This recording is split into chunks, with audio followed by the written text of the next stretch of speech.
indicativo de quién había que afeitar, ¿no? Todos, hermano, están contentos ellos, ¿eh? Les hemos hecho un falón, hermano. Esta carta, dirigida al ministro de Economía, Alfredo Thorn, guarda la advertencia de un evidente conflicto de interés en el billonario contrato del aeropuerto de Chinchero. Es un proceso de un concurso. ¿El gobierno no va a favorecer a estos empresarios? De ninguna manera. ¿Niega lobby? Absolutamente niego lobby. Me parece realmente que este tipo de preguntas no son apropiadas. Lo que vemos en la pantalla son algunos de los tantos casos de lobismo en nuestro país. Pero, ¿ser lobista es malo o solamente es la mala práctica de este procedimiento la que se ha hecho costumbre en el Perú?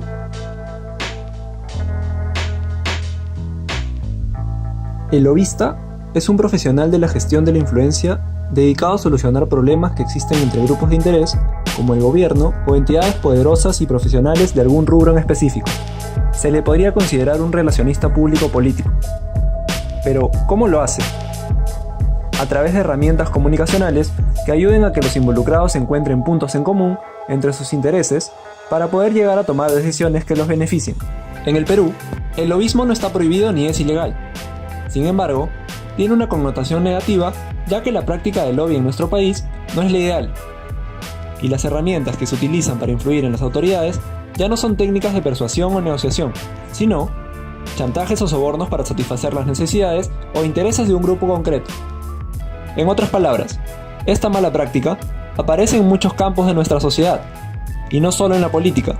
Por ejemplo, si el gerente de una compañía de textiles reconocida tiene una reunión con encargados del Ministerio del Interior en nuestra capital y le plantea que los uniformes de la policía necesitan una actualización en donde estos estén hechos de una buena calidad y además reflejen una mejor imagen de la institución, entonces se entiende que la práctica del lobby está siendo ejecutada, ya que una parte de esta negociación le está presentando indirecta o directamente sus argumentos para conseguir lo que necesita, vender sus uniformes y conseguir un gran contrato a cambio de dar una solución relativamente viable para el Estado.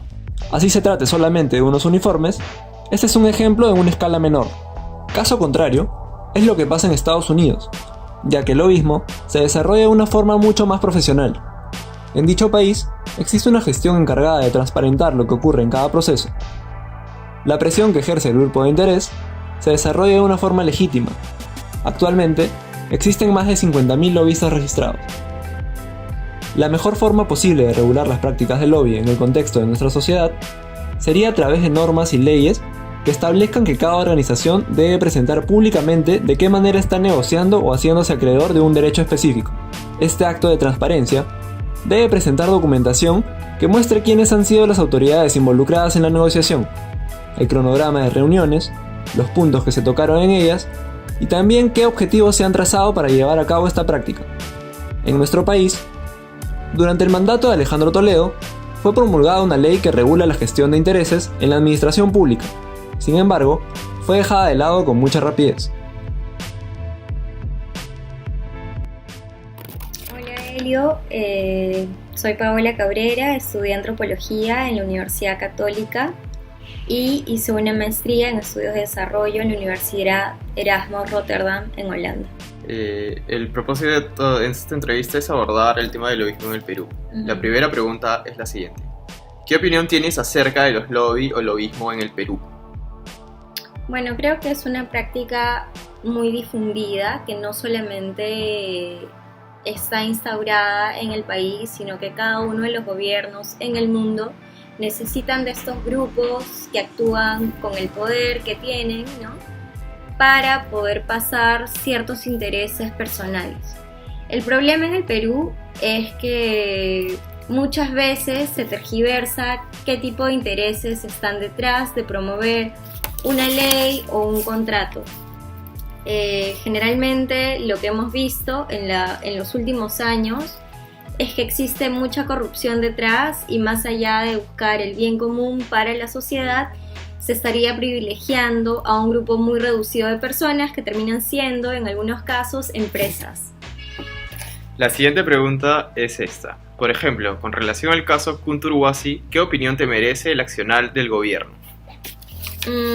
Creo que la respuesta del gobierno fue muy tardía.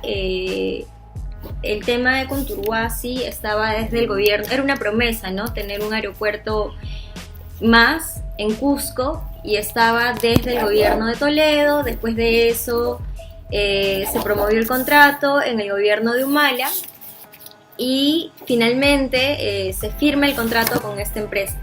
El problema es que termina siendo una cuestión bastante costosa para el Estado y se devela gracias a la prensa y grupos minoritarios en realidad que los intereses que iba a pagar el Estado, es decir, el dinero de todos nosotros los peruanos, iba a ser muy elevado y que esta empresa no tenía todas las credenciales para poder ejecutar este proyecto. Entonces creo que existió mucha presión mediática para ponerle freno a esta situación del Estado, que parecía más un Estado empresarial, neoliberal totalmente y de beneficio solamente para algunos.